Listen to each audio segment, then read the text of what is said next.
CIET NCERT द्वारा प्रस्तुत है कक्षा 6 की गणित की ध्वनि पाठ्य पुस्तक गणित प्रकाश।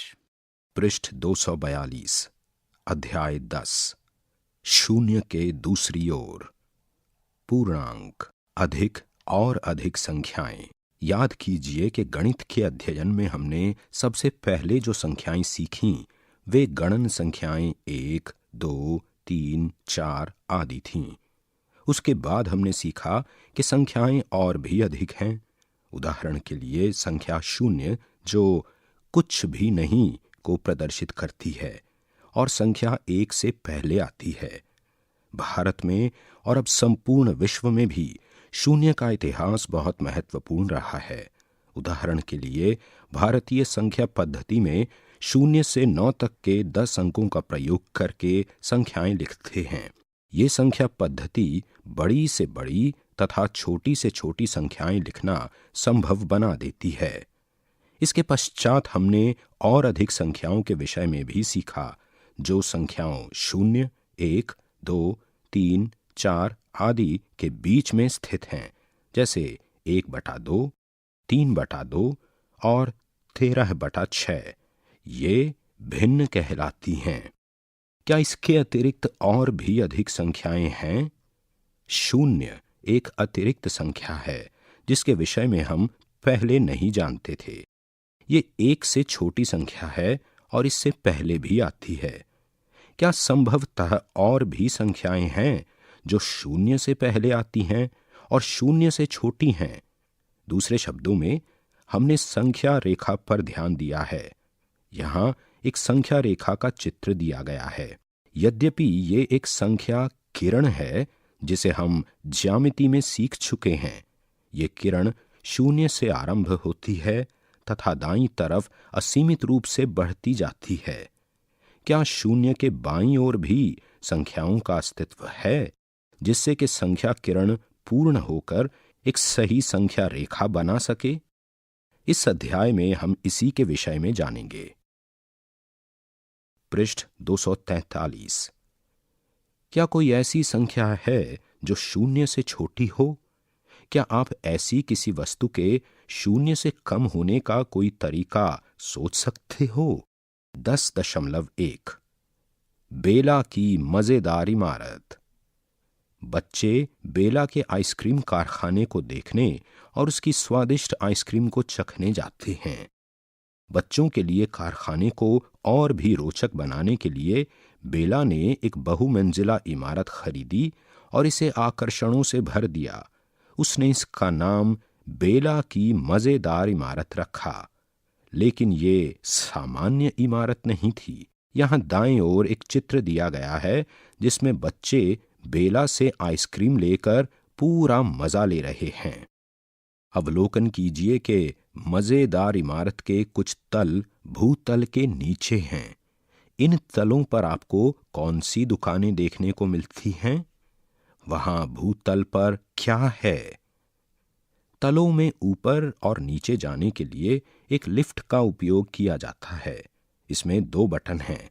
ऊपर जाने के लिए जमा यानी प्लस तथा नीचे जाने के लिए घटा यानी माइनस बटन। क्या आपने लिफ्ट देखी है? स्वागत कक्ष यानी वेलकम कक्ष से कला केंद्र यानी आर्ट सेंटर तक जाने के लिए आपको जमा यानी प्लस बटन को 2 बार दबाना होगा। ये बटन दबाना जमा जमा या प्लस प्लस या +2 है। 2 तल नीचे जाने के लिए आपको घटा यानी माइनस बटन 2 बार दबाना होगा, जिसे हम माइनस माइनस या -2 लिखते हैं। पृष्ठ पर दाहिनी ओर पूरी इमारत का एक चित्र दिया गया है जिसमें भूतल से ऊपर और नीचे की इमारतें भी समझाई गई हैं। अतः जब आप जमा 1 दबाते हैं, यदि आप जमा बटन को 1 बार दबाएंगे तब आप 1 तल ऊपर जाएंगे, और जब आप घटा 1 दबाते हैं, यदि आप घटा बटन को 1 बार दबाएंगे तब आप 1 तल नीचे आते हैं। लिफ्ट में बटन दबाना और संख्याएं प्लस प्लस प्लस को +3 लिखते हैं। माइनस माइनस माइनस माइनस को -4 लिखते हैं। 4 तल ऊपर जाने के लिए आप क्या दबाते हैं? 3 तल नीचे जाने के लिए आप क्या दबाते हैं? पृष्ठ 244। मजेदार इमारत के तलों को क्रमांकित करना। मजेदार इमारत में प्रवेश करते ही भूतल पर स्वागत कक्ष है। भूतल से आरंभ करते हुए आप +1 दबाकर भोजन कक्ष यानी फूड कोर्ट पर और +2 दबाकर आप कला केंद्र पर पहुंच सकते हैं। अतः हम कह सकते हैं कि भोजन कक्ष तल +1 पर तथा कला केंद्र तल +2 पर है। भूतल से शुरुआत करते हुए खिलौना स्टोर यानी टॉयज सेंटर पर पहुंचने के लिए आपको +1 दबाना होगा। अतः खिलौना स्टोर +1 तल पर है। इसी प्रकार भूतल से आरंभ करते हुए वीडियो गेम की दुकान पर पहुंचने के लिए आपको +2 दबाना होगा। अतः वीडियो गेम की दुकान +2 तल पर है। भूतल को शून्य तल कहा जाता है। क्या आप बता सकते हैं क्यों? मजेदार इमारत के सभी तलों के क्रमांक लिखिए। क्या आपने देखा कि +3 पुस्तक केंद्र यानी बुक सेंटर का तल क्रमांक है, लेकिन ये उन तलों की संख्या भी है जब आप +3 दबाते हैं। इसी प्रकार +3 तल क्रमांक है, लेकिन ये उन तलों की संख्या भी है जब आप -3 अर्थात घटा घटा घटा दबाकर नीचे जाते हैं। एक संख्या जिसके आगे जमा चिन्ह लगा है धनात्मक संख्या कहलाती है।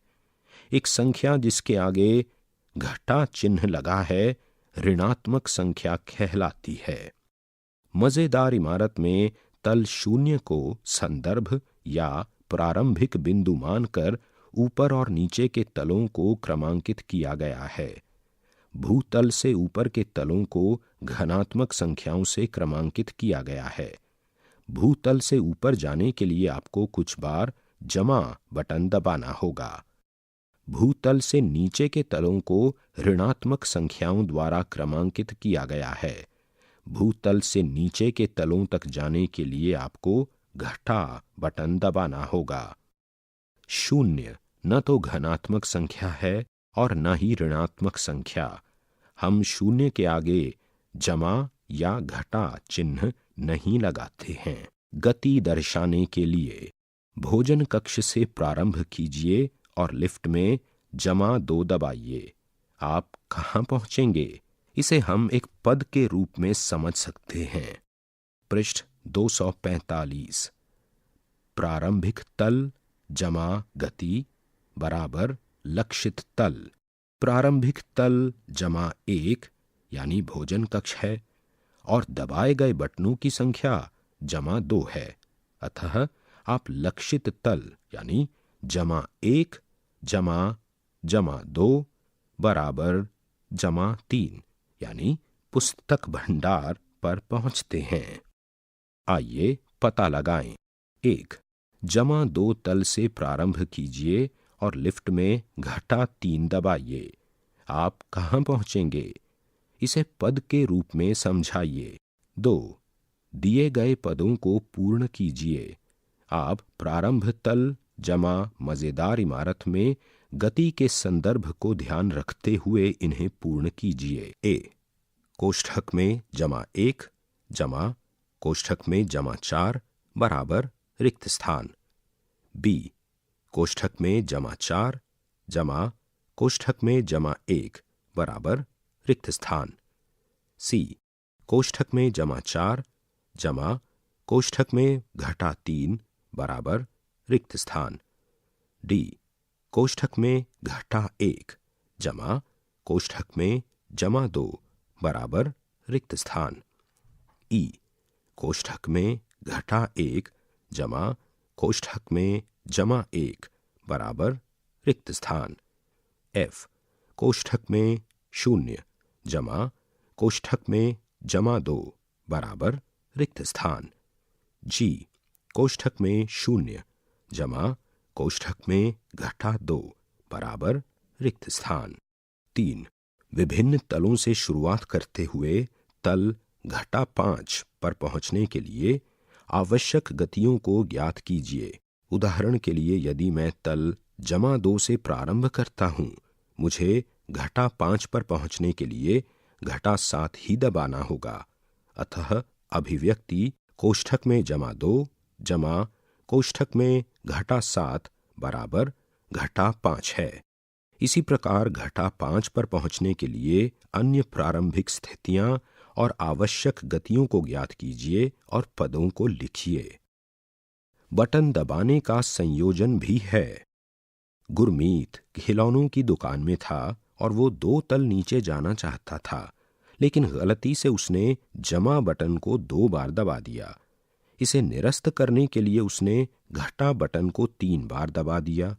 गुरमीत खिलौने की दुकान से कितनी तल नीचे या ऊपर पहुंचेगा? गुरमीत 1 तल नीचे जाएगा। हम संयोजित बटन दबाने से गति के परिणाम को इस प्रकार पद के रूप में कर सकते हैं। कोष्ठक में जमा 2 जमा कोष्ठक में घटा 3 बराबर घटा 1। आइए पता लगाएं। संयोजित बटन दबाने से गति के परिणामों को ध्यान में रखते हुए दिए गए पदों का मूल्यांकन कीजिए। पृष्ठ 246। ए. कोष्ठक में जमा 1 जमा कोष्ठक में जमा 4 बराबर रिक्त स्थान। बी. कोष्ठक में जमा 4 जमा कोष्ठक में जमा 1 बराबर रिक्त स्थान। सी. कोष्ठक में जमा 4 जमा कोष्ठक में घटा 3 जमा कोष्ठक में घटा 2 बराबर रिक्त स्थान। डी. कोष्ठक में घटा 1 जमा कोष्ठक में जमा 2 जमा कोष्ठक में घटा 3 बराबर रिक्त स्थान। 0 पर वापसी। बसंत भूतल पर है और वो बहुत जल्दी में है। गलती से वो जमा 3 दबाता है। इसे निरस्त करने के लिए वो क्या कर सकता है कि वो भूतल पर ही रहे? वो इसे घटा 3 दबाकर निरस्त कर सकता है, अर्थात कोष्ठक में जमा 3 जमा कोष्ठक में घटा 3 बराबर 0। हम घटा 3 को जमा 3 का योज्य प्रतिलोम कहते हैं। इसी प्रकार जमा 3 घटा 3 का योज्य प्रतिलोम है। योज्य प्रतिलोम के विषय में सोचने का अन्य तरीका ये भी है। यदि बसंत लिफ्ट में जमा 4 दबाता है और फिर घटा 4 दबाता है तो वो कहाँ पहुंचेगा? यदि आप तल जमा 4 पर हैं और आप इसका प्रतिलोम घटा 4 दबाते हैं, तब आप वापस 0 पर आते हैं, जो कि भूतल है। यदि आप तल घटा 2 पर हैं और आप इसका प्रतिलोम जमा 2 दबाते हैं, तब आप कोष्ठक में घटा 2 जमा कोष्ठक में जमा 2 बराबर 0 पर जाते हैं। इसका अर्थ हुआ कि आप पुनः भूतल पर पहुंच जाएंगे। दाहिनी ओर मजेदार इमारत का चित्र दिया गया है, जिसमें भूतल, उससे ऊपर और उससे नीचे के तल भी समझाए गए हैं। दी गई संख्याओं के योज्य प्रतिलोम बताइए। जमा 4 घटा 4 घटा 3 0 जमा 2 घटा 1। रेखा खींचकर योज्य प्रतिलोम से जोड़िए। कुछ संख्याएं दी गई हैं। जमा 5 घटा 7 घटा 8 जमा 9 घटा 9 जमा 8 घटा 5 जमा 7। एक समस्या को आपके लिए हल किया गया है। तलों का उपयोग करके संख्याओं की तुलना करना। सबसे नीचे के तल पर कौन है? 1 जय कला केंद्र में है, अतः वो जमा 2 तल पर है। 2 आसिन खेल केंद्र में है, अतः वो रिक्त स्थान तल पर है। 3 बिन्नू सिनेमा केंद्र में है, अतः वो रिक्त स्थान तल पर है। 4 अमन खिलौनों की दुकान में है, अतः वो रिक्त स्थान तल पर है। पृष्ठ 247। तल जमा 3 तल जमा 4 से नीचे है, अतः हम लिख सकते हैं -3 -4 से कम है। हम इसे ऐसे भी लिख सकते हैं -4 -3 से अधिक है या बड़ा है। क्या हम -3 -4 से कम है या -4 -3 से कम है लिख सकते हैं? चूंकि तल -4 तल -3 से नीचे है, इसका अर्थ हुआ -4 -3 से कम है, अतः इसे 3 -3 -4 से अधिक है भी लिख सकते हैं। आइए पता लगाएं। 1. मजेदार इमारत का प्रयोग करते हुए दी गई संख्याओं की तुलना कीजिए और बॉक्स में कम या अधिक चिन्ह भरिए। A. -2 रिक्त स्थान +5। B. -5 रिक्त स्थान +4। C. -5 रिक्त स्थान -3। D. -6 रिक्त स्थान -6। E.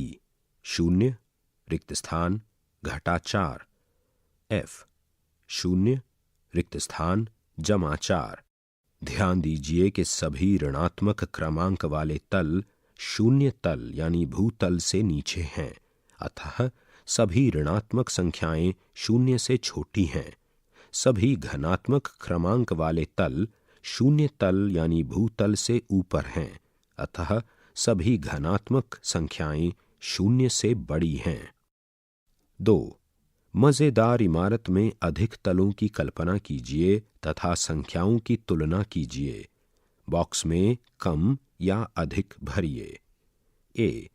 -10 रिक्त स्थान -12। B.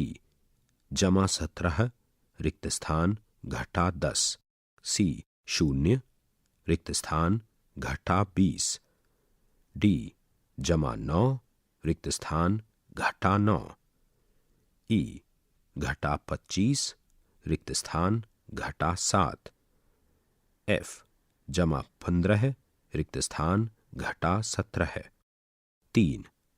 यहाँ दाईं ओर एक रेखा के रूप में समझाई गई इमारत में यदि तल A बराबर -12 है, तल D बराबर -1 और तल E बराबर -1 है, तो तल B, C, F, G और H के क्रमांक बताइए। ये सभी दिए गए चित्र में रेखा पर समझाए गए हैं। 4. यहाँ दाईं ओर दी गई इमारत में इन तलों को अंकित कीजिए। A. -7। B. -4। C. -3। D. -10। कौन सा बटन दबाना है पता लगाने के लिए घटा? पिछली कक्षाओं में हम घटाने को निकाल लेना के रूप में समझ चुके हैं। उदाहरण के लिए, किसी दराज में 10 पुस्तकें हैं। मैंने उनमें से 4 पुस्तकें ले लीं। अब दराज में कितनी पुस्तकें बची हैं? पृष्ठ 248। हम घटा द्वारा उत्तर प्राप्त कर सकते हैं। 10 - 4 = 6 या 10 में से 4 निकाल लेने के बाद 6 शेष रह जाता है। आप घटाने के अन्य तरीकों से भी परिचित हो सकते हैं, जो कि अंतर एवं समानता के वर्णन से संबंधित हैं। उदाहरण के लिए इस स्थिति को लीजिए। मेरे पास 10 रुपए हैं और मेरी बहन के पास 6 रुपए हैं। अब मैं प्रश्न पूछ सकता हूं, मेरी बहन को मेरे बराबर रुपयों के लिए और कितने रुपए मिलने चाहिए? हम इसे 2 तरह से लिख सकते हैं। 6 जमा रिक्त स्थान बराबर 10 या 10 - 6 बराबर रिक्त स्थान। यहां हम जोड़ने के लिए लुप्त संख्या ज्ञात करना और घटाने के मध्य संबंध देखते हैं। हम घटाने के इस अर्थ का उपयोग धनात्मक और ऋणात्मक संख्याओं के घटाने के लिए बराबर बनाना या लुप्त संख्या ज्ञात करना के रूप में करेंगे। इस संदर्भ में 15 - 5 100 - 10 74 - 34 ज्ञात कीजिए। अध्यापक टिप्पणी। सामान्यतः जब दो असमान मात्राएं होती हैं तब घटाव मात्राओं को बराबर करने के लिए आवश्यक परिवर्तन को इंगित करता है।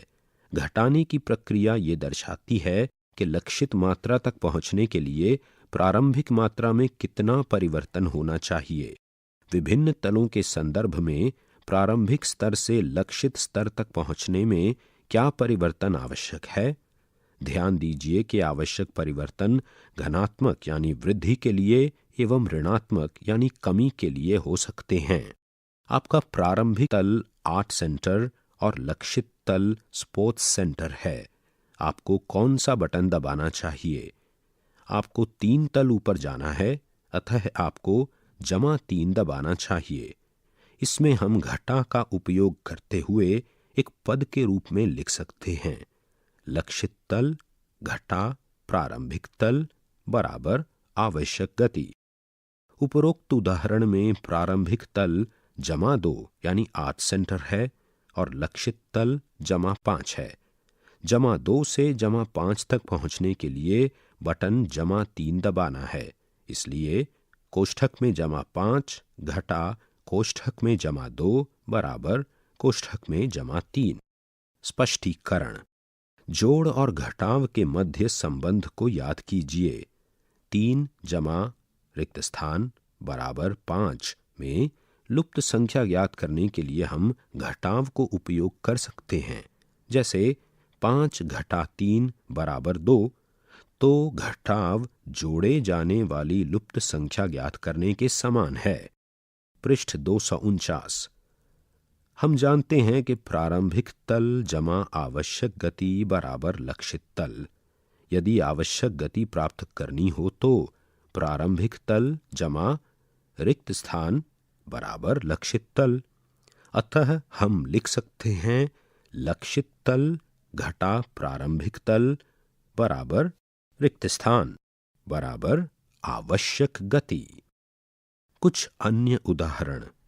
ए, यदि लक्षित तल घटा 1 है और प्रारंभिक तल घटा 2 है तो आपको कौन सा बटन दबाना चाहिए? आपको एक तल ऊपर जाने की आवश्यकता है, अतः आपको -1 दबाना चाहिए। पद कोष्ठक में घटा 1 घटा कोष्ठक में घटा 2 बराबर कोष्ठक में -1। बी, यदि लक्षित तल घटा 1 है और प्रारंभिक तल -3 है तो आपको कौन सा बटन दबाना चाहिए? आपको 4 तल नीचे जाने की आवश्यकता है, अतः आपको घटा 4 दबाना चाहिए। पद घटा 1 घटा -3 बराबर घटा 4। सी, यदि लक्षित तल -2 है और प्रारंभिक तल घटा 2 है तो आपको कौन सा बटन दबाना चाहिए? आपको 4 तल ऊपर जाने की आवश्यकता है, अतः आपको -4 दबाना चाहिए। पद कोष्ठक में -2 घटा कोष्ठक में घटा 2 बराबर कोष्ठक में -4। आइए पता लगाएं। दिए गए पदों को पूरा कीजिए। आप इन्हें प्रारंभिक तल से लक्षित तल तक पहुंचने के लिए आवश्यक गति प्राप्त करने के रूप में सोच सकते हैं। ए, कोष्ठक में -1 घटा कोष्ठक में -4 बराबर रिक्त स्थान। बी, कोष्ठक में 0 घटा कोष्ठक में -2 बराबर रिक्त स्थान। सी, कोष्ठक में -4 घटा कोष्ठक में -1 बराबर रिक्त स्थान। डी, कोष्ठक में 0 घटा कोष्ठक में घटा 2 बराबर रिक्त स्थान।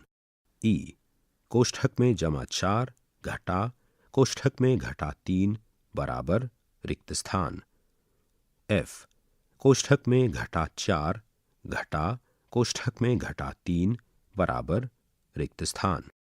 जी, कोष्ठक में घटा 1 घटा कोष्ठक में -2 बराबर रिक्त स्थान। एच, कोष्ठक में घटा 2 घटा कोष्ठक में घटा 2 बराबर रिक्त स्थान। आई, कोष्ठक में घटा 1 घटा कोष्ठक में -1 बराबर रिक्त स्थान। जे, कोष्ठक में -3 घटा कोष्ठक में -3 बराबर रिक्त स्थान। पृष्ठ 250। बड़ी संख्याओं को जोड़ना और घटाना। पृष्ठ के दाहिनी ओर एक चित्र दिया गया है। दिया गया चित्र एक खदान के बारे में समझाता है। ये वो स्थान होता है जहां से चट्टानों को खोदकर खनिजों को निकाला जाता है। एक ट्रक भूतल पर है, लेकिन खनिज भूतल से ऊपर तथा नीचे दोनों तरफ हैं।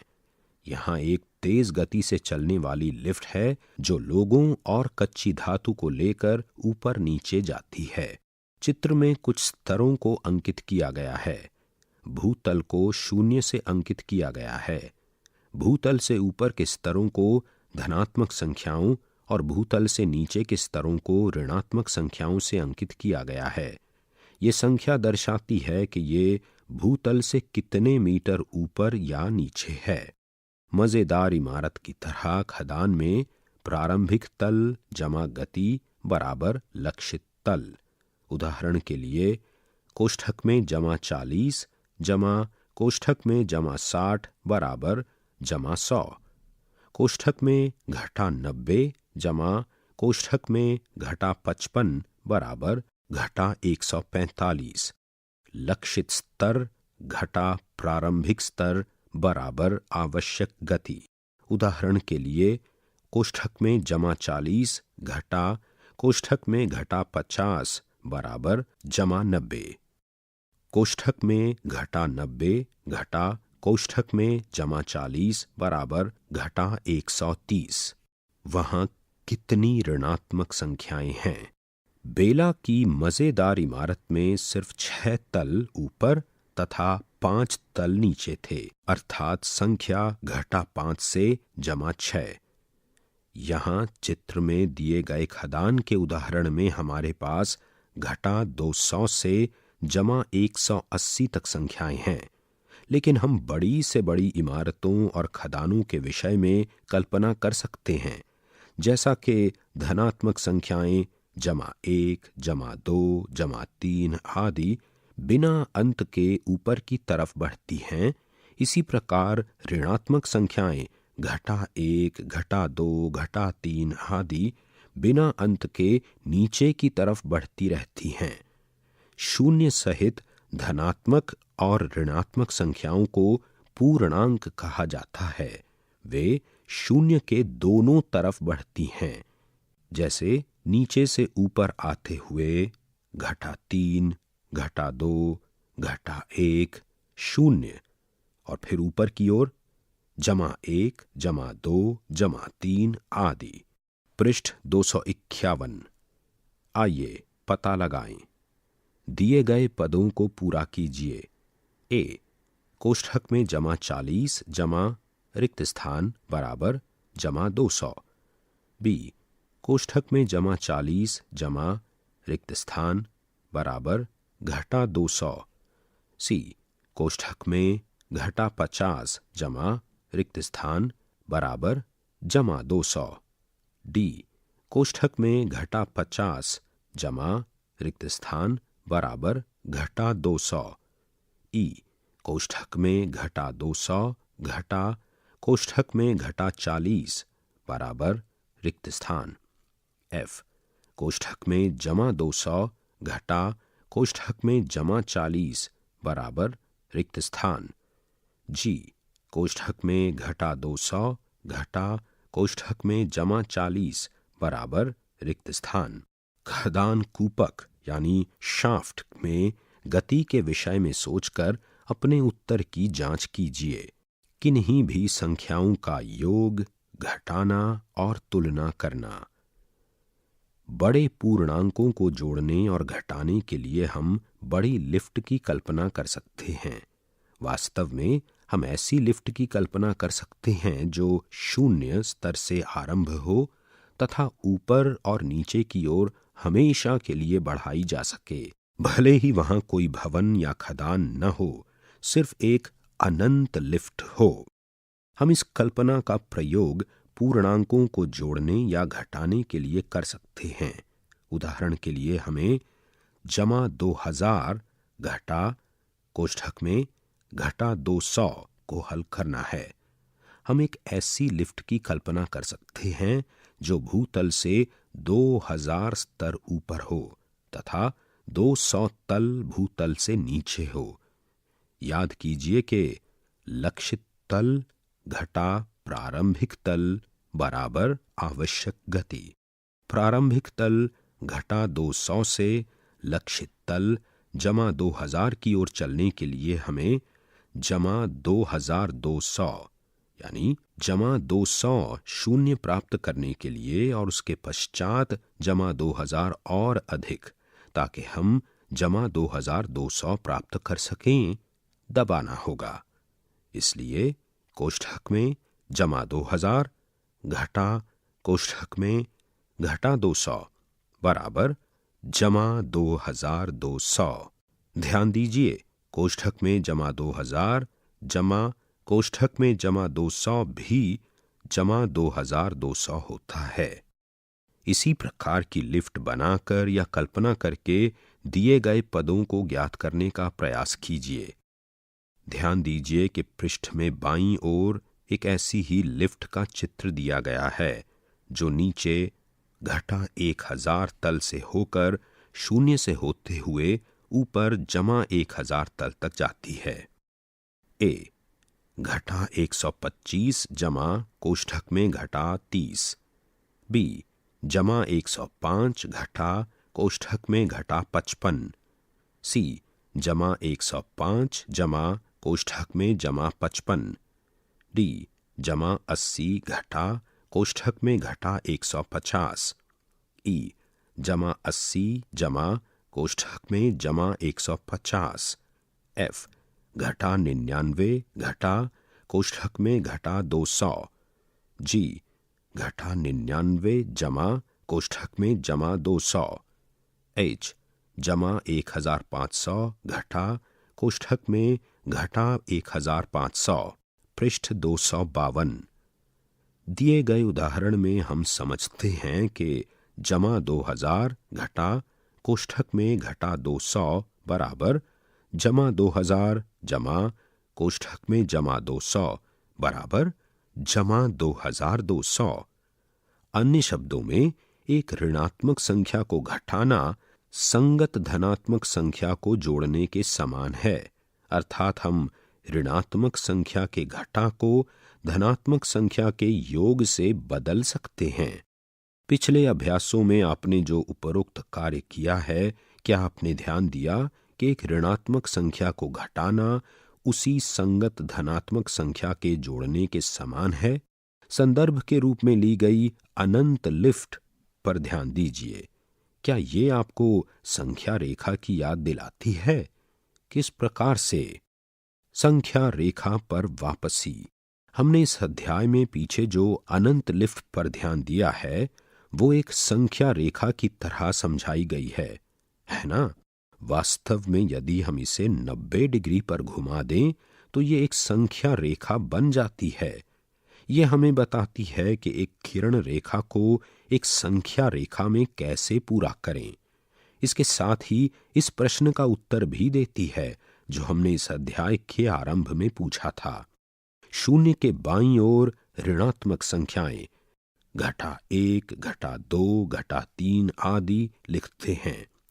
सामान्यतः हम धनात्मक संख्याओं पर लगा जमा चिन्ह हटा देते हैं और उन्हें केवल 1 2 3 आदि के रूप में लिखते हैं।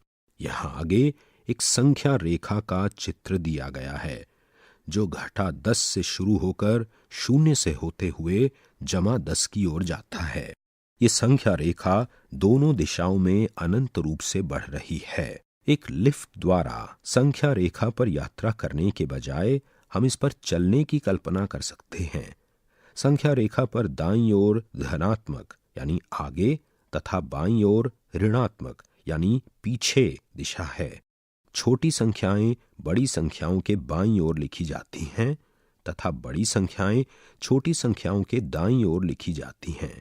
इसलिए 2 5 से कम है, घटा 3 घटा 2 से कम है और घटा 5 घटा 3 से कम है। यदि आप संख्या रेखा पर चिन्हित 5 पर खड़े हैं और वहां से आप 9 पर पहुंचना चाहते हैं, इसके लिए आपको संख्या रेखा पर कितने कदम चलना है? यह समस्या यहां एक संख्या रेखा के चित्र के रूप में समझाई गई है। 5 से शुरू होकर 4 कदमों में आप 9 तक पहुंच जाएंगे। पृष्ठ 253। आपको 4 कदम चलना पड़ेगा। यही कारण है 5 जमा 4 बराबर 9। याद रखिए, प्रारंभिक संख्या जमा गति बराबर लक्षित संख्या। इसके संगत घटाने का कथन है 9 घटा 5 बराबर 4।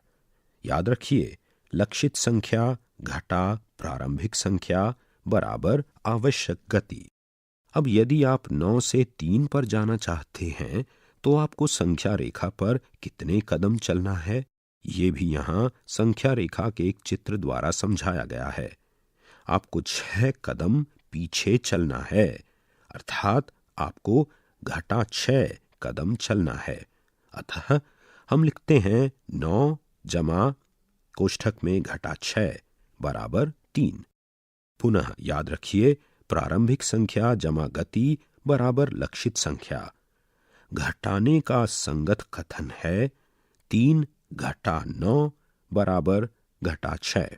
पुनः याद रखिए, लक्षित संख्या घटा प्रारंभिक संख्या बराबर आवश्यक गति। अब आप 3 से यदि घटा 2 पर जाना चाहते हैं तो आपको कितने कदम चलना है? यह भी यहां संख्या रेखा के एक चित्र के साथ समझाया गया है। आपको घटा 5 कदम चलना है, अर्थात 5 कदम पीछे। अतः 3 जमा कोष्ठक में घटा 5 बराबर घटा 2।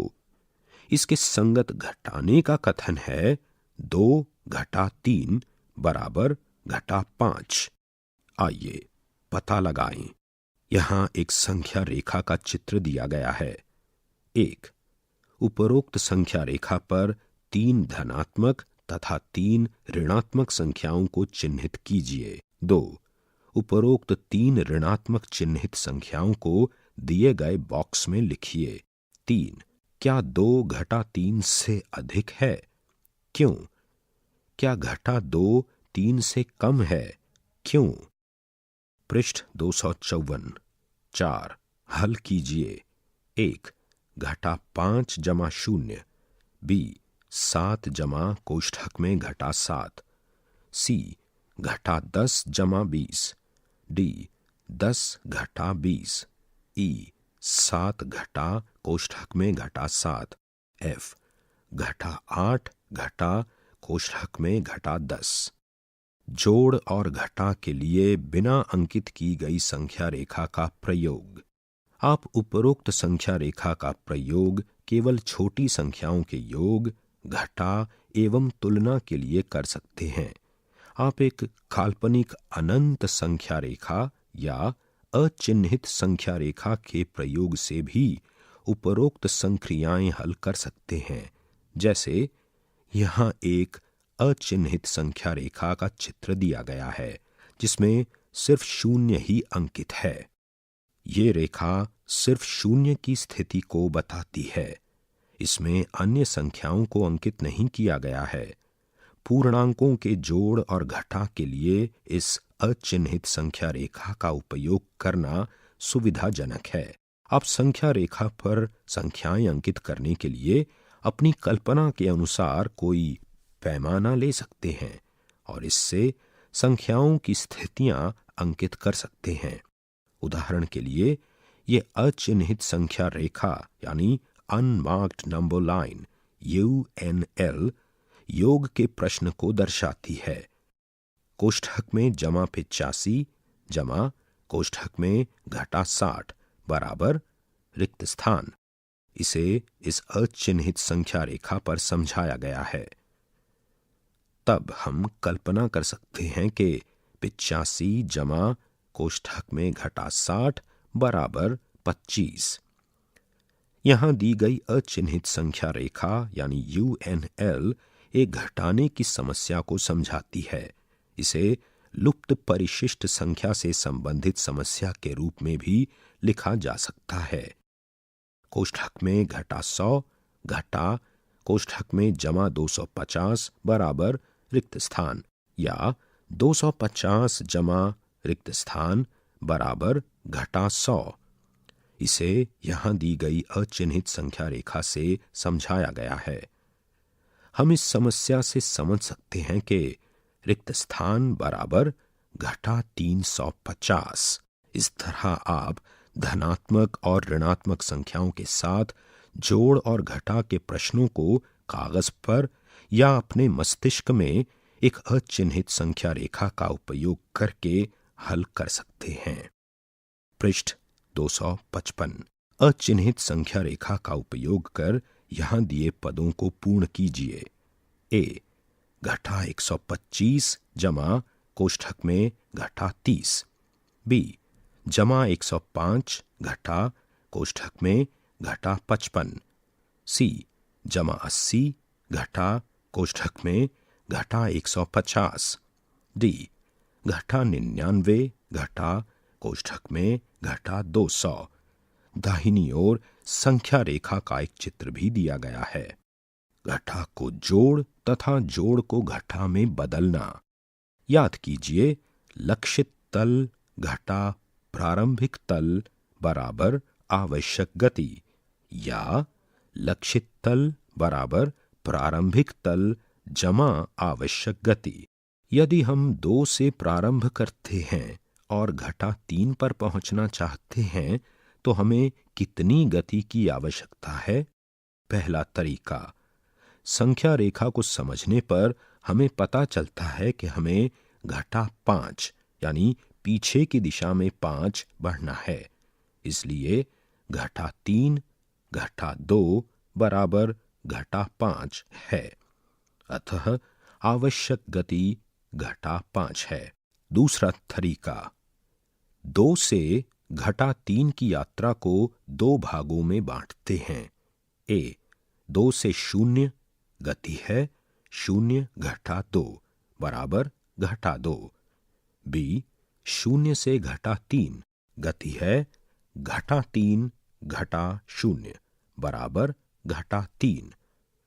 कुल गति दोनों गतियों का योग है घटा 3 जमा कोष्ठक में घटा 2 बराबर घटा 5। उपर्युक्त दोनों रंगीन पदों को समझिए। दूसरे पद में कोई घटा नहीं है। इस प्रकार हम हमेशा घटा को जोड़ में बदल सकते हैं। वो संख्या जो कि घटाई जा रही है उसे उसके योज्य प्रतिलोम से बदला जा सकता है और फिर जोड़ा जा सकता है। इसी तरह किसी संख्या को जोड़ा जा रहा है तो उसके योज्य प्रतिलोम से बदला जा सकता है और फिर घटाया जा सकता है। इस प्रकार हम हमेशा जोड़ को घटाव में भी बदल सकते हैं। उदाहरण, ए कोष्ठक में जमा 7 घटा कोष्ठक में जमा 5 बराबर कोष्ठक में जमा 7 जमा कोष्ठक में घटा 5। बी कोष्ठक में घटा 3 घटा कोष्ठक में जमा 8 बराबर कोष्ठक में घटा 3 जमा कोष्ठक में घटा 8। सी कोष्ठक में जमा 8 घटा कोष्ठक में घटा 2 बराबर कोष्ठक में जमा 8 जमा कोष्ठक में जमा 2। डी कोष्ठक में जमा 6 घटा कोष्ठक में घटा 9 बराबर कोष्ठक में जमा 6 जमा कोष्ठक में जमा 9। पृष्ठ 256। 10.2 टोकन मॉडल। जोड़ने के लिए टोकन का उपयोग। बेला की मजेदार इमारत का लिफ्ट चालक ऊब गया है। स्वयं के मनोरंजन के लिए वो एक बॉक्स रखता है जो कि कई धनात्मक हरा और ऋणात्मक लाल टोकन से भरा है।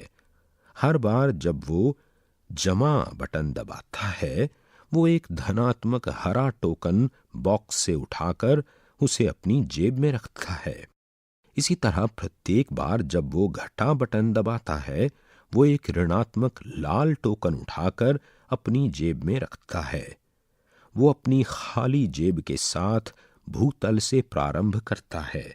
1 घंटे बाद उसने अपनी जेब की जांच की तो उसे 5 धनात्मक और 3 ऋणात्मक टोकन प्राप्त हुए।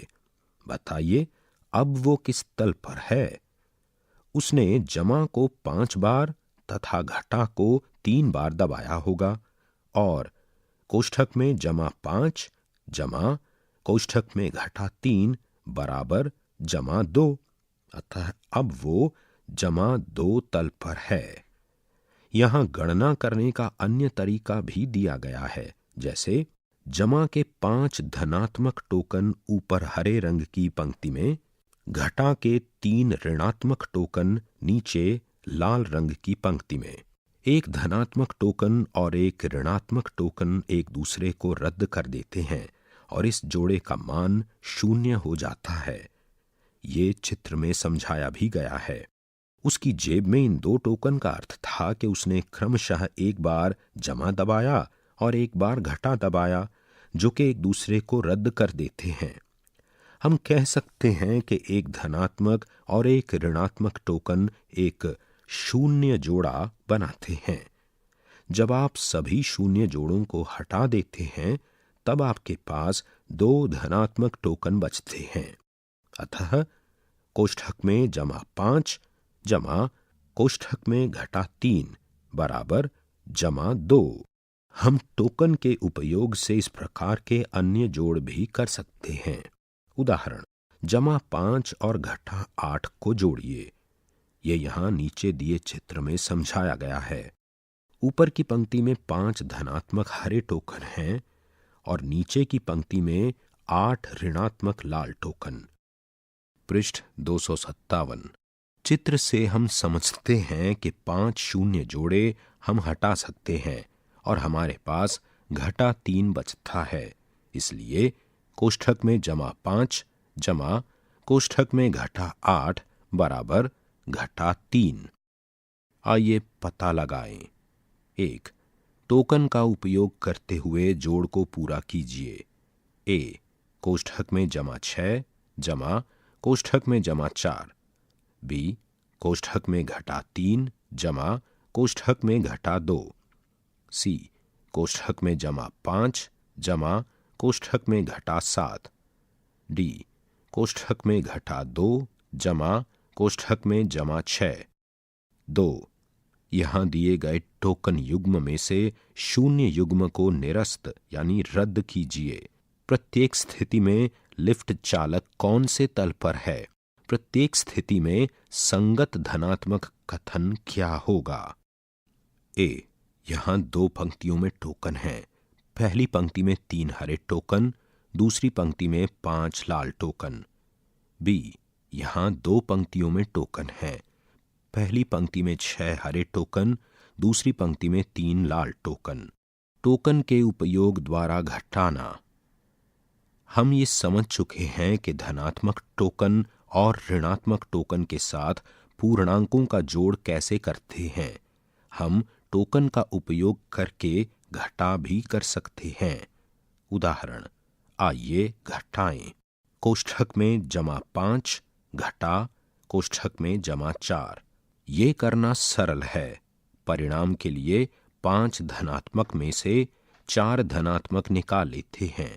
अतः कोष्ठक में जमा 5 घटा कोष्ठक में जमा 4 बराबर जमा 1। इसे दाहिनी ओर एक चित्र द्वारा भी समझाया गया है। 5 हरे टोकन में से 4 टोकन को घटा दिया गया है। उदाहरण, आइए घटाएं। कोष्ठक में घटा 7 घटा कोष्ठक में घटा 5। क्या कोष्ठक में घटा 7 घटा कोष्ठक में घटा 5 और कोष्ठक में घटा 7 जमा कोष्ठक में जमा 5 समान हैं? इस समस्या को चित्र द्वारा भी समझाया गया है। यहां 7 लाल टोकन में से 5 लाल टोकन को हटा दिया गया है। कोष्ठक में घटा 7 घटा कोष्ठक में घटा 5 बराबर घटा 2। उदाहरण, आइए घटाएं। कोष्ठक में जमा 5 घटा कोष्ठक में जमा 6। दाहिनी ओर एक चित्र में 5 हरे टोकन दिए गए हैं। 5 धनात्मक रखिए, लेकिन यहां 6 धनात्मक लेने के लिए पर्याप्त टोकन नहीं है। पृष्ठ 258। इस समस्या से निपटने के लिए हम एक अतिरिक्त शून्य जोड़ा यानी एक धनात्मक व एक ऋणात्मक उपयोग करेंगे। हमें यह भी ज्ञात है कि जो टोकन का सेट दिया हुआ है इससे उसके मान में कोई अंतर नहीं आता है। अब आप 6 धनात्मक ले सकते हैं। ध्यान दीजिए क्या शेष रहा है। दाहिनी ओर चित्र द्वारा ये समझाया गया है। 2 पंक्तियां हैं। पहली पंक्ति में 6 हरे टोकन, दूसरी पंक्ति में 1 लाल टोकन।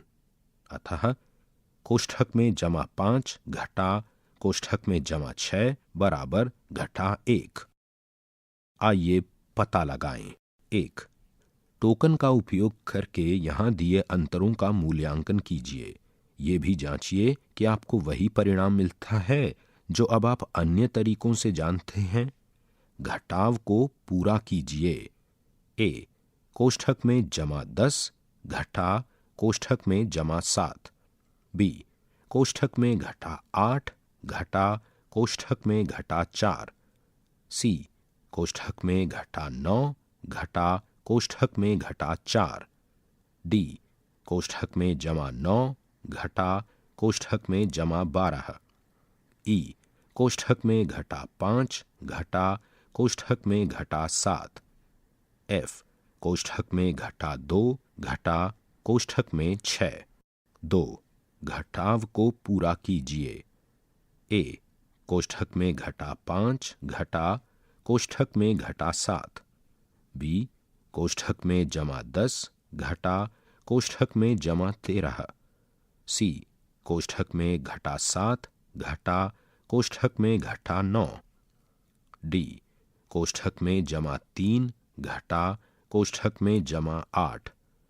ई कोष्ठक में घटा 2 घटा कोष्ठक में घटा 7। एफ कोष्ठक में जमा 3 घटा कोष्ठक में जमा 15 है।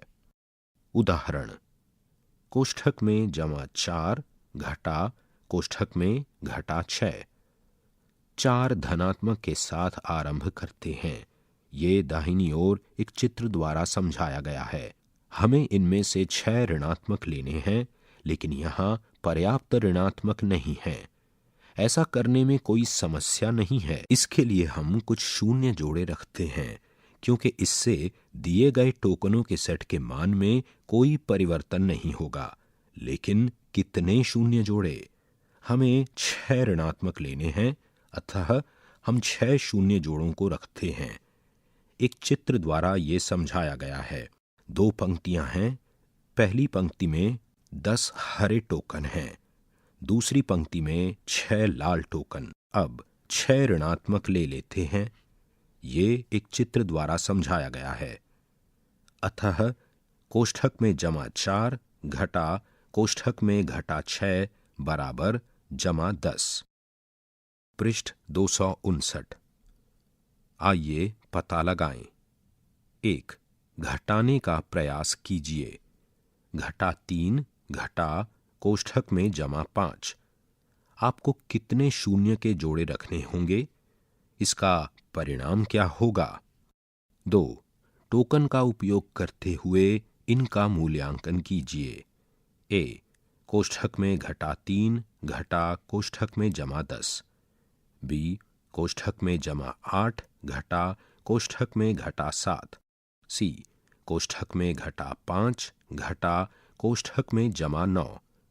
डी कोष्ठक में घटा 9 घटा कोष्ठक में जमा 10। ई कोष्ठक में जमा 6 घटा कोष्ठक में घटा 4। एफ कोष्ठक में घटा 2 घटा कोष्ठक में जमा 7। 10.3 अन्य स्थानों पर पूर्णांक। लेन देन यानी जमा निकासी। माना आप अपनी पिछले महीने के 100 रुपए की बचत से स्थानीय बैंक में एक खाता खोलते हैं। अब बैंक में आपकी जमा राशि 100 रुपए है।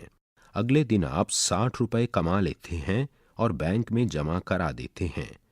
ये राशि आपकी पासबुक में जमा यानी क्रेडिट के रूप में दर्शाई गई है। आपकी बैंक में नई शेष जमा राशि रिक्त स्थान है। अगले दिन आप अपने बैंक खाते से 30 रुपए का बिजली का बिल का भुगतान करते हैं। ये राशि आपकी बैंक पासबुक में निकासी यानी डेबिट के रूप में दर्शाई गई है। अब आपकी बैंक में शेष जमा राशि रिक्त स्थान है। अगले दिन आपको व्यवसाय के लिए 150 रुपए की एक बड़ी खरीदारी करनी पड़ी। पुनः खाते में ये राशि निकासी में दर्शाई गई है। अब आपकी बैंक में शेष जमा राशि क्या है? रिक्त स्थान।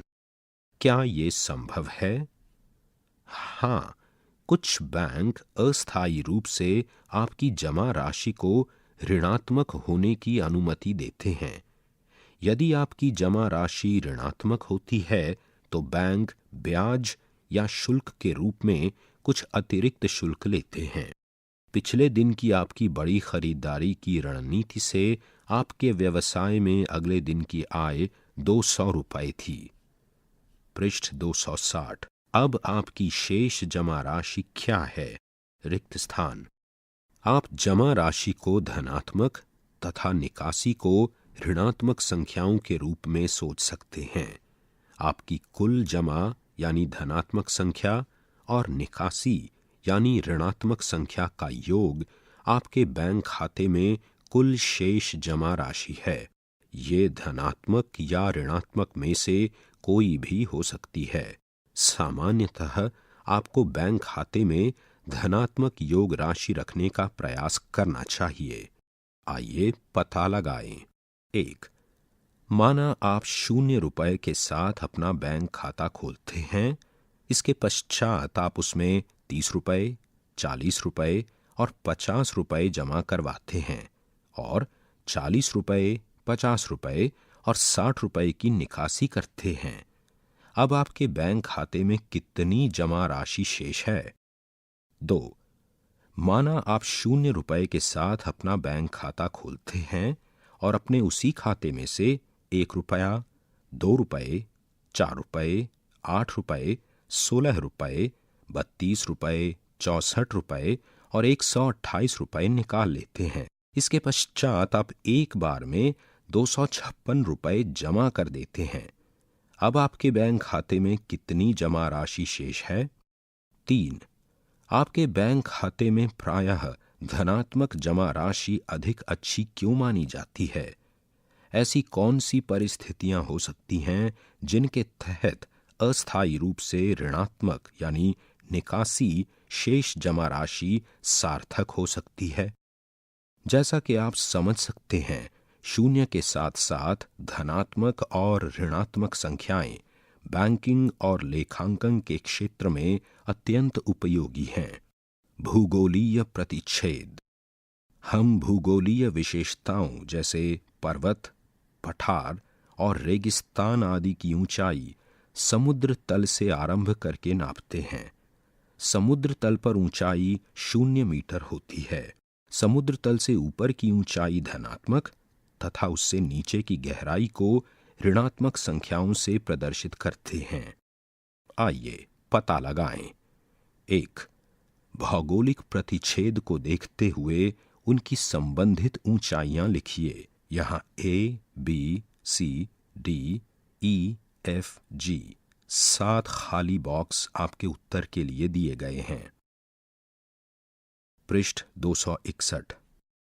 यहां पृष्ठ के ऊपरी हिस्से में एक चित्र दिया गया है जिसमें भूगोलीय विशेषताएं समझाई गई हैं। समुद्र तल की ऊंचाई यहां 0 मीटर समझाई गई है। इन भूगोलीय विशेषताओं की ऊंचाई और गहराई को यहां घटा 1500 मीटर से लेकर 0 से होते हुए 1500 मीटर की ऊंचाई तक समझाया गया है। चित्र में कुछ अलग अलग बिंदु दिए गए हैं और उनकी ऊंचाइयां और गहराइयां भी समझाई गई हैं। बिंदु A की ऊंचाई है 1500 मीटर, बिंदु B की गहराई है घटा 500 मीटर, बिंदु C की ऊंचाई है 300 मीटर, बिंदु D की गहराई है घटा 1300 मीटर, रिपीट घटा 1200 मीटर, बिंदु E की ऊंचाई है 1200 मीटर। बिंदु F की गहराई है 100 मीटर। बिंदु G की ऊंचाई है 100 मीटर। अध्यापक टिप्पणी। आप बच्चों से इस पृष्ठ पर चित्र दिखाकर या समझाकर पूछिए कि भौगोलिक प्रतिच्छेद क्या है। क्या ये पृथ्वी पर किसी स्थान पर निकाले गए एक ऊर्ध्वाधर टुकड़े की कल्पना करने जैसा है? एक तरफ से देखने पर यह ऐसा ही दिखेगा। भूगोल में ऊंचाई और गहराई मापने के लिए समुद्र तल की अवधारणा पर चर्चा कीजिए। 2. इस भौगोलिक प्रतिच्छेद में सबसे उच्चतम बिंदु एवं सबसे निम्नतम बिंदु कौन सा है? 3. क्या आप बिंदुओं A, B आदि से होते हुए G को ऊंचाइयों के अवरोही यानी घटते क्रम में लिख सकते हैं? क्या आप बिंदुओं को ऊंचाइयों के आरोही यानी बढ़ते क्रम में लिख सकते हैं? 4. पृथ्वी पर समुद्र तल से सबसे ऊंचा स्थान कौन सा है? इसकी ऊंचाई कितनी है? 5. भूमि या महासागर तल पर समुद्र तल के सापेक्ष सबसे निम्नतम बिंदु क्या है? इसकी ऊंचाई कितनी है? ये ऊंचाई ऋणात्मक होनी चाहिए। तापमान। गर्मी के दिनों में आपने समाचारों में गर्म लहर यानी हीट वेव के बारे में सुना होगा, जिसके फलस्वरूप आपको बहुत अधिक गर्मी लगती है। क्या आप बता सकते हैं कि उस समय तापमान कितना होता होगा? सर्दी के दिनों में तापमान ज्यादा ठंडा रहता है। विगत वर्ष आपके क्षेत्र में गर्मियों का अधिकतम तापमान तथा सर्दियों का न्यूनतम तापमान क्या अंकित किया गया था? पता लगाइए। जब हम तापमान मापते हैं तो मापन की इकाई को सेल्सियस, डिग्री सी के चिन्ह से अंकित करते हैं। आगे दी गई तापमापी यानी थर्मोमीटर 40 डिग्री सेल्सियस और 15 डिग्री सेल्सियस तापमान दर्शा रहे हैं। पृष्ठ 262। आइए पता लगाएं। 1. क्या आप जानते हैं कि भारत में कुछ ऐसे स्थान भी हैं जहां कभी कभी तापमान 0 डिग्री सेल्सियस से नीचे चला जाता है?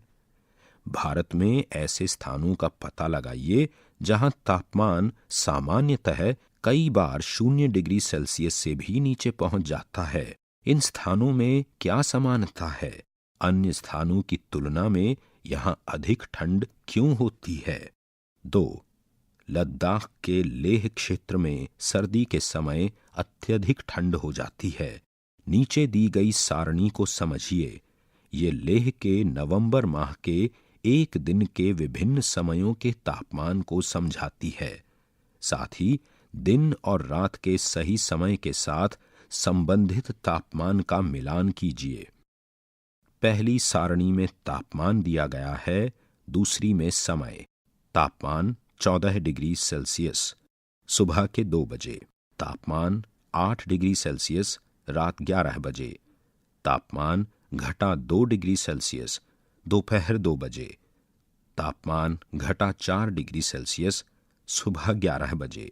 पृष्ठ के ऊपर दाहिनी ओर थर्मामीटर के 2 चित्र दिए गए हैं जहां अलग अलग तापमान समझाया गया है। अध्यापक टिप्पणी।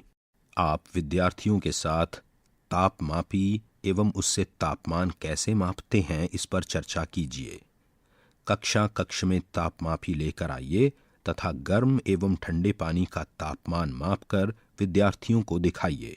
बच्चों को बताइए कि तापमापी पर 0 डिग्री सेल्सियस से नीचे भी संख्याएं अंकित हैं। विद्यार्थियों से चर्चा कीजिए कि 0 डिग्री सेल्सियस क्या दर्शाता है। जैसे 0 डिग्री सेल्सियस पानी का जमाव बिंदु क्या होगा। 10.4 पूर्णांकों के साथ अन्वेषण। एक रिक्त पूर्णांक ग्रिड। यहां पृष्ठ के निचले हिस्से में 2 ग्रिड के चित्र दिए गए हैं जिनमें मध्य का बॉक्स बिल्कुल रिक्त है। ग्रिड में बाकी संख्याएं ऐसे हैं: 4 घटा 1 घटा 3 घटा 3 रिक्त स्थान 1 घटा 1 घटा 1 2। दूसरी ग्रिड की संख्याएं हैं 5 घटा 3 घटा 5 0 रिक्त स्थान घटा 5 घटा 8 घटा 2 7। पृष्ठ 263। इन दोनों ग्रिडों में संख्याओं के विषय में कुछ विशेष है। आइए जानते हैं कि वो क्या है। ऊपर की पंक्ति 4 जमा कोष्ठक में घटा 1 जमा कोष्ठक में घटा 3 बराबर 0। 5 जमा कोष्ठक में घटा 3 जमा कोष्ठक में घटा 5 बराबर रिक्त स्थान। अंतिम पंक्ति कोष्ठक में घटा 1 जमा कोष्ठक में घटा 1 जमा 2 बराबर 0। कोष्ठक में घटा 8 जमा कोष्ठक में घटा 2 जमा कोष्ठक में 7 बराबर रिक्त स्थान। बायां स्तंभ 4 जमा कोष्ठक में घटा 3 जमा कोष्ठक में घटा 1 बराबर 0। 5 जमा 0 जमा कोष्ठक में घटा 8 बराबर रिक्त स्थान। दायां स्तंभ कोष्ठक में घटा 3 जमा 1 जमा 2 बराबर 0। कोष्ठक में घटा 5 जमा कोष्ठक में घटा 5 जमा कोष्ठक में 7 बराबर रिक्त स्थान। प्रत्येक ग्रिड में 2 पंक्तियों, ऊपर की पंक्ति व अंतिम पंक्ति में से प्रत्येक की संख्याएं और 2 स्तंभों, बायां स्तंभ व दायां स्तंभ में से प्रत्येक की संख्याओं को जोड़ने पर एक ही संख्या प्राप्त होती है। इस योग को हम सीमा योग कह सकते हैं। प्रथम ग्रिड का सीमा योग 0 है। आइए पता लगाएं। 1. उपरोक्त दूसरे ग्रिड के लिए गणना कीजिए और सीमा योग ज्ञात कीजिए। 2. आवश्यक सीमा योग बनाने के लिए ग्रिड को पूर्ण कीजिए। यहां चित्र में 3 ग्रिड दिए गए हैं। पहले ग्रिड का सीमा योग 4 है, दूसरे ग्रिड का सीमा योग घटा 2 है, तीसरे ग्रिड का सीमा योग घटा 4 है। तीनों ग्रिड की संख्याएं इस प्रकार हैं। पहली पंक्ति घटा 10, दूसरी पंक्ति घटा 5, तीसरी पंक्ति 9। दूसरी ग्रिड पहली पंक्ति 6, 8, दूसरी पंक्ति घटा 5, तीसरी पंक्ति घटा 2। तीसरी ग्रिड पहली पंक्ति 7, दूसरी पंक्ति घटा 5। 3. उपरोक्त अंतिम ग्रिड में घटा 4 सीमा योग प्राप्त करने के लिए एक से अधिक तरीके बताइए। 4. कौन सी अन्य ग्रिड विभिन्न विधियों से भरी जा सकती है? इसके क्या कारण हो सकते हैं? 5. एक सीमा पूर्णांक वर्ग पहेली बनाइए और इसे पूर्ण करने के लिए सहपाठियों को चुनौती दीजिए। संख्याओं का अद्भुत ग्रिड। अध्याय में आगे एक ग्रिड दिया है जिसमें कुछ संख्याएं समझाई गई हैं।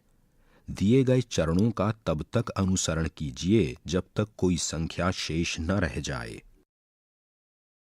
पृष्ठ 264। यहां ऊपर एक ग्रिड दिया गया है जिसमें कुछ संख्याएं हैं 3, 4, 0, 9, घटा 2, घटा 1, घटा 5, 4, 1, 2, घटा 2, 7, घटा 7, घटा 6, घटा 10, घटा 1। किसी भी एक संख्या पर गोला लगाइए। बिना कटी हुई अन्य संख्या पर गोला लगाइए। चुनी गई संख्या की पंक्ति और स्तंभ को काट दीजिए। पिछले चरण को फिर से दोहराइए। जब कोई बिना कटी संख्या न रह जाए तब रुकिए। गोला लगी संख्याओं को जोड़िए। आगे दिए गए उदाहरण में गोला लगी संख्याएं घटा 1, 9, घटा 7, घटा 2 हैं। यदि आप इन्हें जोड़ेंगे तो आपको घटा 1 प्राप्त होगा।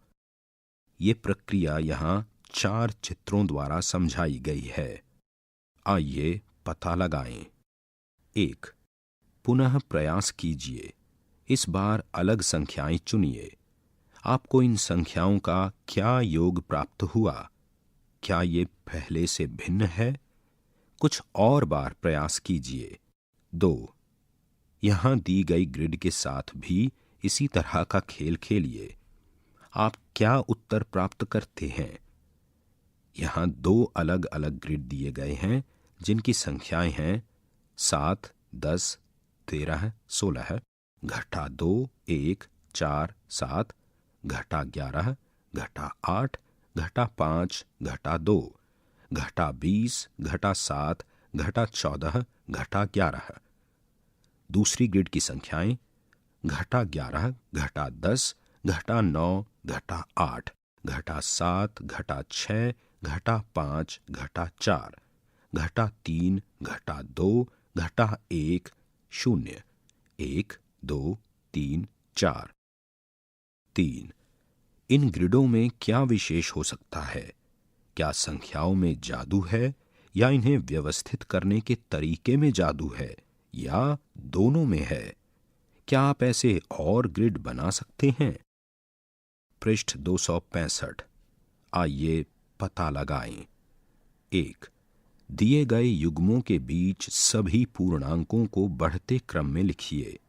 ए 0 और घटा 7, बी घटा 4 और 4, सी घटा 8 और घटा 15 है, डी घटा 30 और घटा 23। 2। ऐसी 3 संख्याएं बताइए जिनका योग घटा 8 है।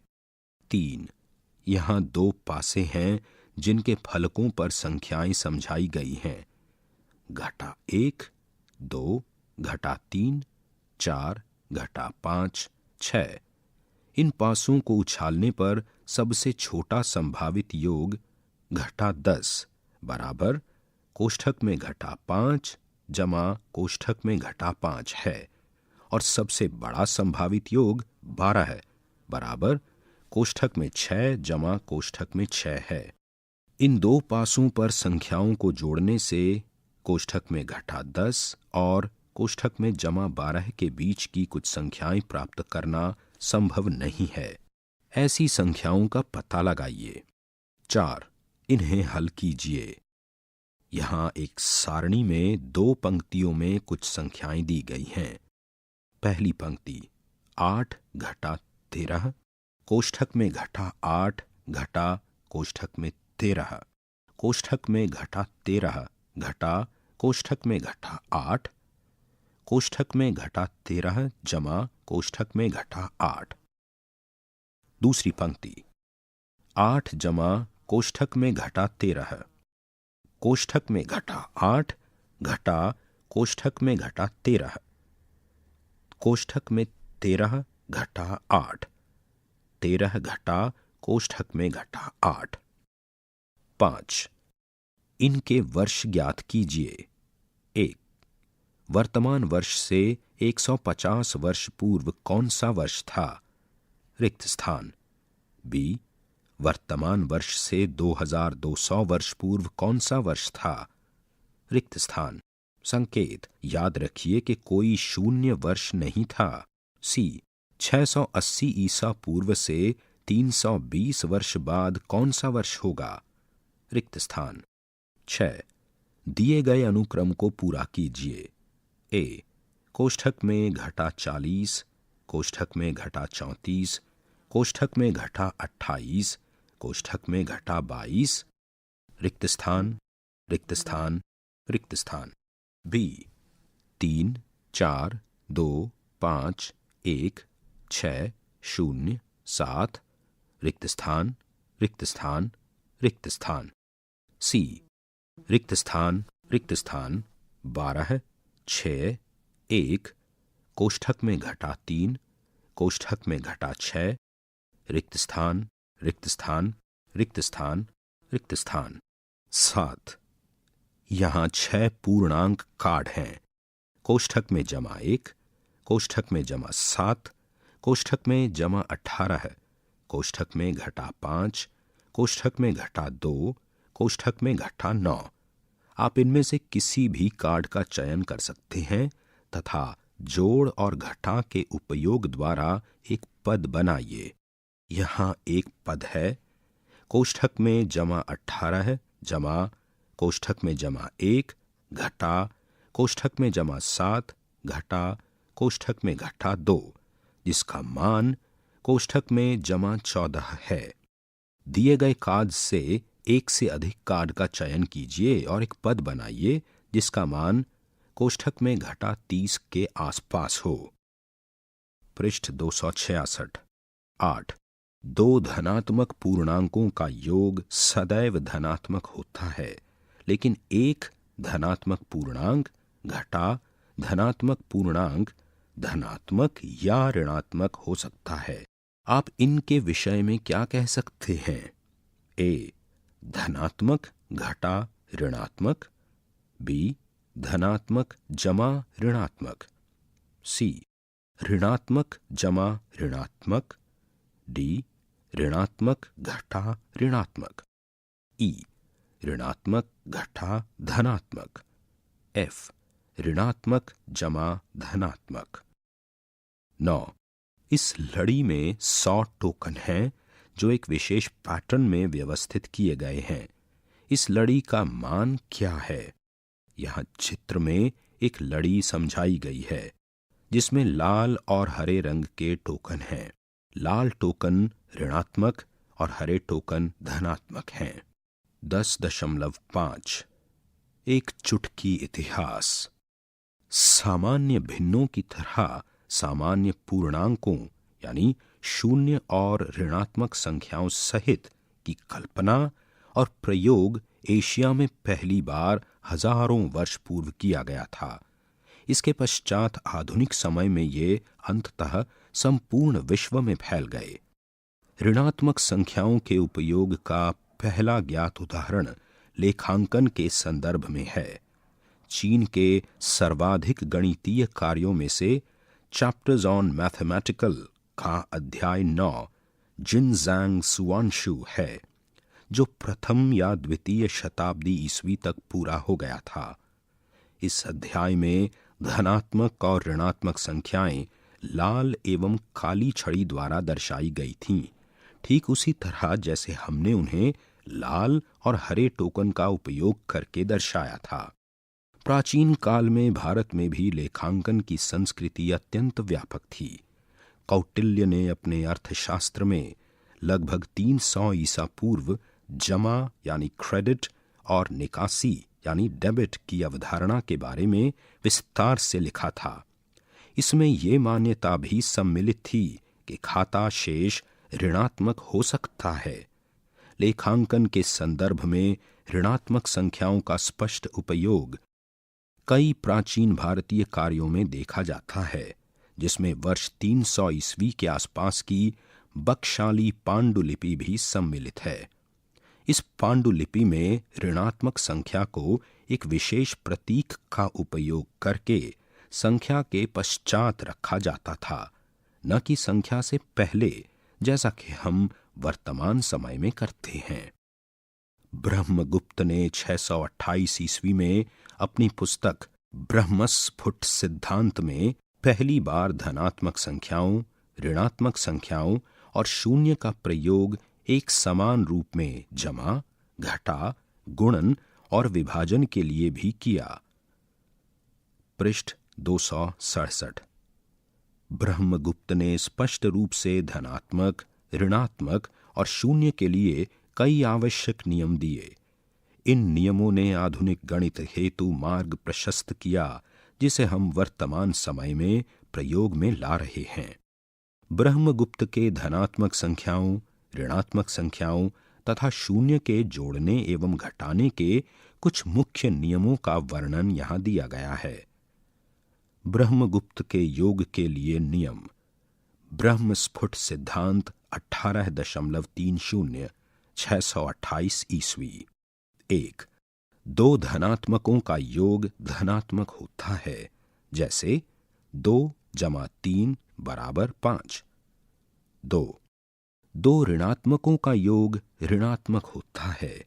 दो ऋणात्मक को जोड़ने के लिए दोनों संख्याओं को बिना चिन्ह के जोड़ते हैं और तब प्राप्त परिणाम के सामने ऋणात्मक चिन्ह लगा देते हैं, जैसे कोष्ठक में -2 जमा कोष्ठक में -3 बराबर -5। 3. एक धनात्मक एवं एक ऋणात्मक संख्या को जोड़ने के लिए बिना चिन्ह के बड़ी संख्या में से छोटी संख्या को घटाएं और प्राप्त परिणाम पर बड़ी संख्या का चिन्ह लगाइए। जैसे घटा 5 जमा 3 बराबर घटा 2, 2 जमा कोष्ठक में घटा 3 बराबर घटा 1 और घटा 3 जमा 5 बराबर 2। 4. एक संख्या तथा उसके प्रतिलोम का योग शून्य होता है। जैसे 2 जमा कोष्ठक में घटा 2 बराबर 0। 5. किसी संख्या और शून्य का योग वही संख्या होती है। जैसे घटा 2 जमा 2 बराबर घटा 2 और 0 जमा 0 बराबर 0। घटाने के लिए ब्रह्मगुप्त के नियम। ब्रह्म स्फुट सिद्धांत 18.31 18.32। 1. एक बड़े धनात्मक में से एक छोटा धनात्मक घटाया जाए तो परिणाम धनात्मक रहता है। जैसे 3 घटा 2 बराबर 1। 2. एक छोटे धनात्मक में से एक बड़ा धनात्मक घटाया जाए तो परिणाम ऋणात्मक होता है। जैसे 2 घटा 3 बराबर घटा 1। 3. एक ऋणात्मक संख्या को घटाना इसके संगत धनात्मक संख्या को जोड़ने के समान है। जैसे 2 घटा कोष्ठक में घटा 3 बराबर 2 जमा 3। 4. एक संख्या को स्वयं में से घटाना शून्य प्रदान करता है। जैसे 2 घटा 2 बराबर 0 और घटा 2 घटा कोष्ठक में घटा 2 बराबर 0। पृष्ठ 268। 5. एक संख्या में से शून्य को घटाने पर वही संख्या प्राप्त होती है। जैसे कोष्ठक में घटा 2 घटा 0 बराबर कोष्ठक में घटा 2 और 0 घटा 0 बराबर 0। शून्य में से किसी संख्या को घटाने पर हमें इसका प्रतिलोम प्राप्त होता है। जैसे 0 घटा कोष्ठक में घटा 2 बराबर 2। जब आप एक बार ब्रह्मगुप्त के नियमों को समझ लेते हैं तो आप किसी भी धनात्मक संख्या, ऋणात्मक संख्या और शून्य का जोड़ना और घटाना कर सकते हो। आइए पता लगाएं। 1. क्या आप ब्रह्मगुप्त के नियमों को बेला की मजेदार इमारत या संख्या रेखा के अनुसार स्पष्ट कर सकते हो? 2.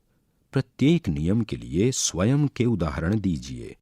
ब्रह्मगुप्त पहले गणितज्ञ थे जिन्होंने शून्य को धनात्मक एवं ऋणात्मक संख्याओं के समान महत्व दिया। इन्होंने सर्वप्रथम ऐसी सभी संख्याओं धनात्मक, ऋणात्मक और शून्य पर अंक गणित की संक्रियाओं के लिए स्पष्ट नियम दिए, जिसे अब रिंग के नाम से जाना जाता है। इससे संपूर्ण विश्व में गणित करने का तरीका बदल जाएगा। हालांकि शून्य एवं ऋणात्मक संख्याओं को संख्याओं के रूप में स्वीकारने हेतु शेष विश्व को कई शताब्दियां लगीं। ये संख्याएं 9वीं शताब्दी में अरब देशों में पहुंचीं, उनके द्वारा स्वीकार की गईं एवं गहन अध्ययन के पश्चात 13वीं शताब्दी में यूरोपीय देशों में विस्तृत हुईं। आश्चर्य की बात यह है कि 18वीं शताब्दी में भी कई यूरोपीय देशों में गणितज्ञों द्वारा ऋणात्मक संख्याओं को स्वीकार नहीं किया गया था। 18वीं शताब्दी में एक फ्रांसीसी गणितज्ञ लाज़ारे कार्नोट ने ऋणात्मक संख्याओं को बेतुका कहा था, परंतु कुछ समय बाद शून्य के साथ ऋणात्मक संख्याएं भी वैश्विक गणित और विज्ञान में अपरिहार्य सिद्ध हुईं। वर्तमान समय में ऋणात्मक, धनात्मक संख्याओं के साथ अत्यंत महत्वपूर्ण मानी जाती हैं।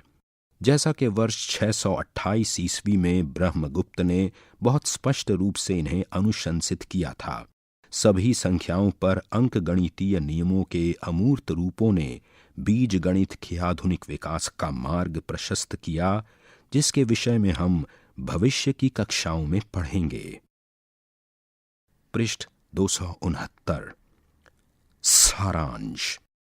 ऐसी भी संख्याएं हैं जो शून्य से कम हैं। उन्हें उनके सामने घटा चिन्ह के साथ लिखा जाता है। उदाहरण के लिए घटा 2, और उन्हें ऋणात्मक संख्याएं कहा जाता है। वे संख्याएं रेखा पर शून्य के बाईं ओर स्थित हैं। संख्याएं नीचे से आती हुई और फिर घटा 4, घटा 3, घटा 2, घटा 1, 0, 1, 2, 3, 4 और ऐसे ही आगे जाती हुई पूर्णांक कहलाती हैं। संख्याएं 1, 2, 3, 4 आदि धनात्मक पूर्णांक कहलाती हैं और संख्याएं घटा 4, घटा 3, घटा 2, घटा 1 ऋणात्मक पूर्णांक कहलाती हैं। शून्य ना तो धनात्मक है और ना ही ऋणात्मक। प्रत्येक दी गई संख्या के साथ एक और संख्या जुड़ी होती है जिसे दी गई संख्या में जोड़ने पर शून्य प्राप्त होता है। इस संख्या को योज्य प्रतिलोम कहते हैं। उदाहरण के लिए 7 का योज्य प्रतिलोम घटा 7 है और घटा 543 का योज्य प्रतिलोम 543 है। जोड़ को प्रारंभिक स्थिति जमा गति बराबर लक्ष्य स्थिति के रूप में समझा जा सकता है। जोड़ को गति के संयोजन की वृद्धि या कमी के रूप में भी समझा जा सकता है। गति 1 जमा गति 2 बराबर परिणामी गति। घटाने को लक्ष्य स्थिति घटा प्रारंभिक स्थिति बराबर गति के रूप में समझा जा सकता है। सामान्यतः हम ब्रह्मगुप्त के योग के नियमों का पालन करके दो संख्याओं को जोड़ सकते हैं। ए, यदि दोनों संख्याएं धनात्मक हैं तो इन संख्याओं को जोड़ने पर एक धनात्मक संख्या प्राप्त होगी, जैसे 2 जमा 3 बराबर 5। बी, यदि दोनों संख्याएं ऋणात्मक हैं तो संख्याओं को जोड़िए चिन्हों के बिना। इसके पश्चात परिणाम प्राप्त करने के लिए ऋण चिन्ह लगाइए, जैसे घटा 2 जमा कोष्ठक में घटा 3 बराबर घटा 5। सी, यदि एक संख्या धनात्मक है और दूसरी ऋणात्मक है तो छोटी संख्या चिन्ह के बिना को बड़ी संख्या चिन्ह के बिना से घटाइए और प्राप्त परिणाम में बड़ी संख्या का चिन्ह लगाइए। उदाहरण के लिए जैसे घटा 5 जमा 3 बराबर कोष्ठक में घटा 2। डी, एक संख्या और उसका योज्य प्रतिलोम शून्य होता है, जैसे 2 जमा कोष्ठक में घटा 2 बराबर 0। ई, एक संख्या और शून्य को जोड़ने पर वही संख्या मिलती है, जैसे घटा 2 जमा 0 बराबर घटा 2। पृष्ठ 270। हम दो पूर्णांकों के घटाव की समस्या को योग समस्या में बदलकर फिर योग के नियमों का पालन करके दो पूर्णांक हल कर सकते हैं। किसी पूर्णांक का घटाव उसके योज्य प्रतिलोम के जोड़ने के समान ही होता है। पूर्णांकों की तुलना की जा सकती है। घटा 3 घटा 2 से कम है, जो कि घटा 1 से कम है, जो कि 0 से कम है, जो कि जमा 1 से कम है, जो कि जमा 2 से कम है, जो कि जमा 3 से कम है और ऐसे ही आगे।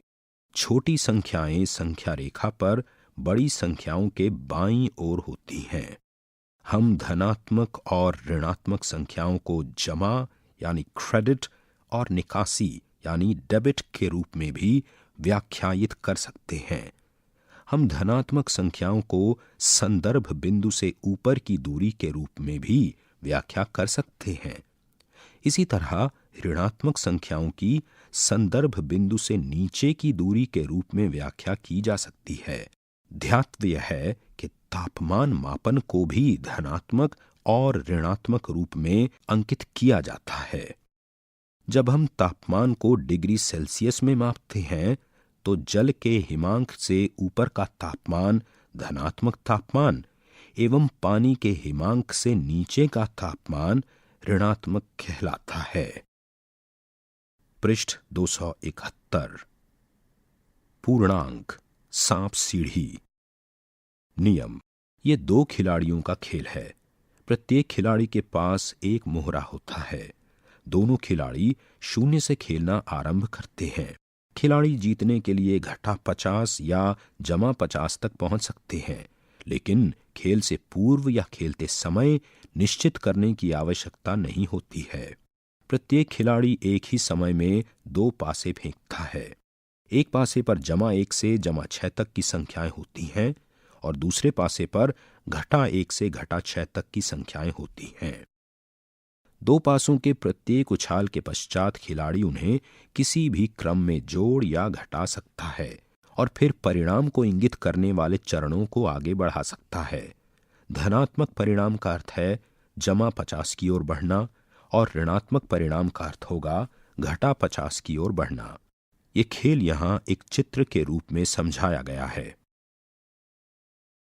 पृष्ठ 272 अधिगम सामग्री पत्रक यानी शीट।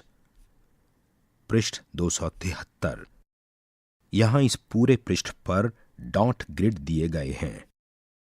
पृष्ठ 274 यहां इस पृष्ठ पर भी डॉट ग्रिड दिए गए हैं। पृष्ठ 275 इस पृष्ठ पर एक ग्राफ पेपर शीट दी गई है जिसमें समान आकार के वर्ग हैं। पृष्ठ 276 इस पृष्ठ पर भी एक ग्राफ पेपर शीट दी गई है जिसमें समान आकार के वर्ग हैं। पृष्ठ 277 टैनग्राम। नोट, सफेद बॉर्डर के साथ प्रत्येक आकार को काटिए। यहां इस पृष्ठ पर एक टैनग्राम दिया गया है जिस पर A, B, C, D, E, F, G के रूप में कई आकृतियां दी गई हैं। पृष्ठ 278 पृष्ठ 279 भिन्न पट्टियां। नोट, सफेद बॉर्डर के साथ प्रत्येक आकृति को काटिए। यहां अलग अलग आकृतियों के रूप में बहुत सी भिन्न पट्टियां दी गई हैं जिन पर उनकी संख्याएं अंकित की गई हैं। पृष्ठ 280 पृष्ठ 281 नोट, सफेद बॉर्डर के साथ टाइल्स को काटिए। पृष्ठ पर कुछ रंगीन टाइल्स वर्ग के रूप में दी गई हैं। पृष्ठ 282 पृष्ठ 283 टिप्पणी। पृष्ठ 284 टिप्पणी। अध्याय 10 यहां समाप्त होता है।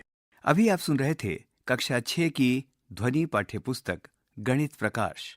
वाचन स्वर गौरव मारवाहा, ध्वनियांकन वीरेंद्र रावत, निर्माण सहयोग अमरजीत सरकार, निर्देशन तथा निर्माण विमलेश चौधरी तथा प्रस्तुति CIET NCERT नई दिल्ली, भारत।